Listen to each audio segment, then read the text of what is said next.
శ్రీకాకుళం జిల్లాలో బారువా బీచ్ ఫెస్టివల్ను కేంద్ర మంత్రి రామ్మోహన్ నాయుడు ప్రారంభించారు. ఆలివ్ రిడ్లీ తాబేల్ పిల్లలను సముద్రంలో విడిచిపెట్టి ఫెస్టివల్ ప్రారంభించారు. మొత్తం 2 రోజుల పాటు ఈ బీచ్ ఫెస్ట్ జరగనుంది. సందర్భంగా విశాలమైన సముద్ర తీరం ఉన్న సిక్కోల్ను పర్యాటకంగా అభివృద్ధి చేసేందుకు బారువా బీచ్ ఫెస్టివల్ పెట్టామని రామ్మోహన్ తెలిపారు.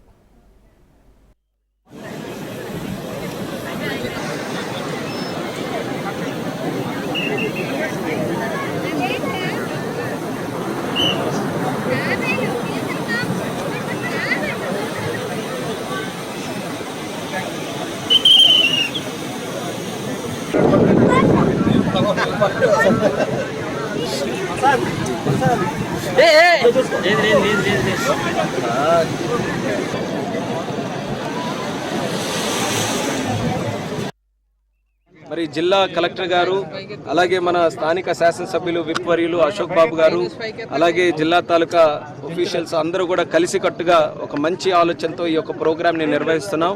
అయితే దీని తాలూకా ఉద్దేశం ఏంటంటే, ఒక అందమైన బీచ్ ఇక్కడ బారువాలో ఎంతో ప్రసిద్ధి చెందినటువంటి బీచ్ ఉంది. ఇక్కడ ఇన్ఫ్రాస్ట్రక్చర్ కూడా పెంచి ఇంటర్నేషనల్ లెవెల్లో ఈ బీచ్ తాలూకా యాక్టివిటీస్ని ప్రమోట్ చేసి చాలామంది టూరిస్ట్ని ఇక్కడ ఆకట్టుకునే విధంగా కార్యక్రమాలు చేయాలన్న ఆలోచనతో ఇక్కడ ఇనీషియల్గా చిన్న కర్టెన్ రేజర్ ప్రోగ్రామ్ లాగా పెట్టాం. బీచ్ స్పోర్ట్స్ని ఇక్కడ ఇంట్రడ్యూస్ చేస్తున్నాం. ఇక్కడ సీ కయాకింగ్ కానీ, లేకపోతే పారాగ్లైడింగ్ కానీ, జీప్ పారాగ్లైడింగ్ కానీ, అలాగే బీచ్ వాలీబాల్ కానీ, మనకి బ్యాక్ వాటర్స్ ఉన్నాయి దాని మీద కయాకింగ్ కానీ, ఇలాంటి అనేక రకాలైన స్పోర్ట్స్ మన బీచ్ మీద సంబంధించినటువంటి ఏవైతే ఉన్నాయో అవన్నీ కూడా ఇక్కడ పెట్టడానికి ఒక ఆలోచనతో ఈరోజు కార్యక్రమాన్ని మొదలుపెట్టాం. దానితో పాటు ఆలివ్ రిడ్లీ టర్టిల్స్ ఏవైతే మనకున్న తీర ప్రాంతం అంతా కూడా ఇదే సమయంలో గుడ్లు పెట్టడానికి తాబేళ్ళన్నీ కూడా వచ్చి పెట్టిన తర్వాత చిన్నపిల్లలు మళ్ళీ సముద్రంలో తిరిగి పెట్టే కార్యక్రమం ఫారెస్ట్ డిపార్ట్మెంటు, అలాగే ఎన్జిఓ ట్రీ ఇండియా వాళ్ళందరూ కూడా కలిసి ఒక మంచి కార్యక్రమం గత ఎన్నో సంవత్సరాల నుంచి కూడా చేస్తున్నారు. అయితే వాళ్ళకి కూడా ప్రోత్సహించడానికి, అలాగే పబ్లిక్ కానీ, లేకపోతే ముఖ్యంగా చిన్నపిల్లలు వాళ్ళకి కూడా నేచర్తో కనెక్ట్ అవ్వాలి ఎక్కువగా.